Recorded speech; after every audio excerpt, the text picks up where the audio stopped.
Let's be real, trying to invest in 2026 feels like you're getting pulled in a million different directions. You've got a Reddit millionaire's detailed playbook on one side, and then you have Wall Street's big forecasts on the other. It seems like every expert has a totally different map. So today, we're going to cut through all that noise, decode the signals, and figure out a strategy that actually makes sense. I mean, this is the big question, right? You've got money you want to put to work. Do you listen to the self-made millionaire who's showing you every single move they make online? Or do you trust the super polished reports from the big Wall Street firms? They're both pretty persuasive, but man, they often point in completely opposite directions. It can be just overwhelming. So let's break down what each of them is really saying. So these are the two worlds of advice we're trying to figure out. The Reddit playbook is like a recipe, a detailed step-by-step guide. It's tactical, it's specific, and it's usually designed for someone who's just starting out. The Wall Street forecast, well, that's more like a weather report. It gives you the big picture, the broad conditions, but it doesn't tell you exactly which road to take. One's a how-to, the other is a what-if. All right, so here's our game plan. We're going to start with the 2026 investing puzzle. Then we'll break down these three competing philosophies. From there, we'll get super practical about how to actually build a portfolio, and we'll finish up with what I think is the most important job of any investor. So what's the scene for 2026?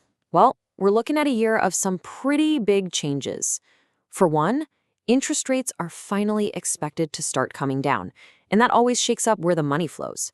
On top of that, we're probably getting a new chair at the Federal Reserve in May.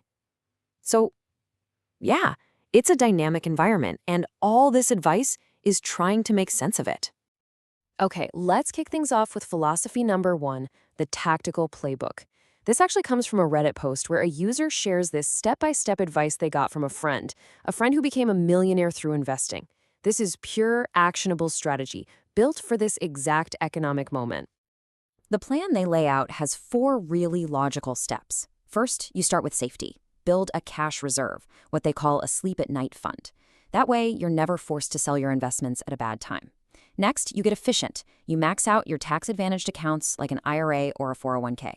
It's only after you've done that you start building the core of your portfolio with simple ETFs, and those are really just baskets of stocks you can buy all at once. And then finally, if you're feeling adventurous, you can add a few riskier satellite bets.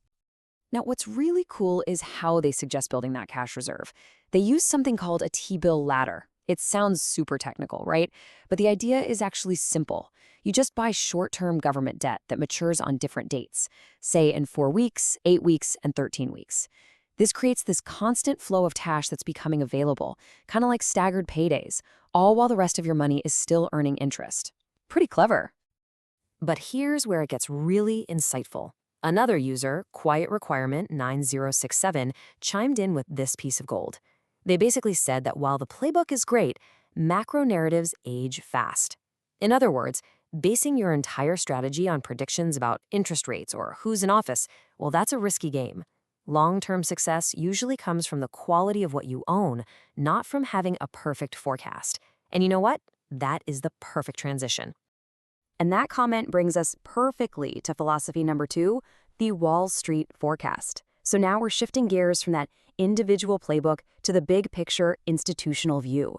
We're going to use Oppenheimer's 2026 market outlook as our guide here. And boy, do they start with a bang.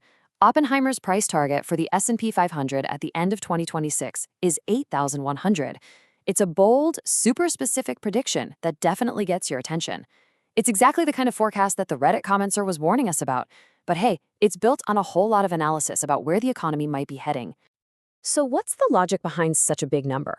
Well, a huge theme for them is this idea of a broadening market. See, for the last few years, the market has been completely dominated by just a handful of giant tech stocks. Oppenheimer predicts a shift. They expect other parts of the market to start taking the lead. Think cyclical sectors like industrials and financials, and especially those smaller and mid-sized companies that have kind of been left in the dust. And if you dig a little deeper, their outlook points to a few other key themes. They argue that AI isn't just a tech thing anymore, it's going to drive efficiency across the entire economy. They also see better deals outside of the US where stocks look a bit cheaper, and they're pointing to a potential recovery in those small and mid-cap stocks. Plus, they note that fixed income, bonds that pay steady interest, is still an attractive place to be. This is that high-level weather report we were talking about, a map of the potential conditions, not a set of turn-by-turn directions. And all of this brings us to our third and final philosophy, which is a powerful counterpoint to all this prediction making. I call it the common sense rulebook. It's this timeless principle that suggests maybe the smartest move is to just ignore all the forecasts completely. This whole idea is perfectly captured by the absolute legend, the founder of Vanguard, John C. Bogle. He famously said that trying to beat the market is a loser's game. He argued that all the constant buying and selling, trying to guess the next hot trend, in the end, it just costs investors more than it helps them. So what's the alternative? Well, it's just beautifully simple. Bogle's strategy was to just buy and hold a tiny slice of every single publicly traded business in the country. Do it at the lowest possible cost through something called an index fund. No predicting, no forecasting. You just own the whole market and let the long-term growth of business do all the heavy lifting for you. Okay, so we have three very different philosophies, right? The tactical playbook, the professional forecast, and the timeless principle. And it might seem like you have to pick one and only one, but here's the crucial thing. You don't. They can actually all work together to create a really powerful and complete strategy. Think of it like this. Bogle's common sense rulebook, that's your foundation, that core belief in just owning the market for the long term at a low cost.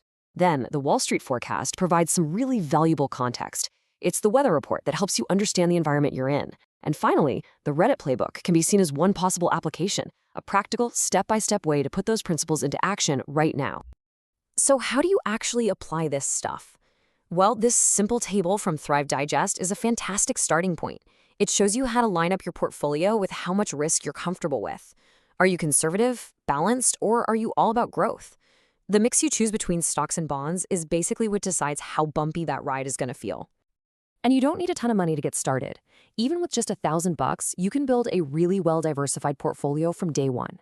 Using simple, low-cost ETFs, you can instantly own the entire US market, add some bonds for stability, and even get some exposure to international stocks for global growth. But honestly, more important than the exact percentages you pick are your habits. Successful investing is all about behavior. Automate your deposits so it just happens without you even thinking about it. Reinvest all your dividends. Look at your portfolio maybe once a quarter, not every single day. That'll save you from making emotional decisions. Keep your cost as low as you can. And please, please avoid chasing whatever stock is hot on social media that week. These habits, these are what turn small acorns into big oak trees. Okay, this brings us to our final and I think most important takeaway. We need to completely reframe what our job as an investor actually is. It is not to be a perfect market psychic. It's to be a strategic planner for your own life. So, we've looked at three totally different approaches today. Reacting to the moment, trying to anticipate the trends, and just ignoring the noise altogether. Each one has its place, but none of them is a crystal ball. And that's really the heart of it. The real goal isn't about guessing the future correctly. Nobody can do that consistently. The goal is to build a process, a set of rules and habits that is right for you, and that you can actually stick with through the good times and the bad. So the final question isn't, what's the market going to do in 2026? It's, what's your process going to be?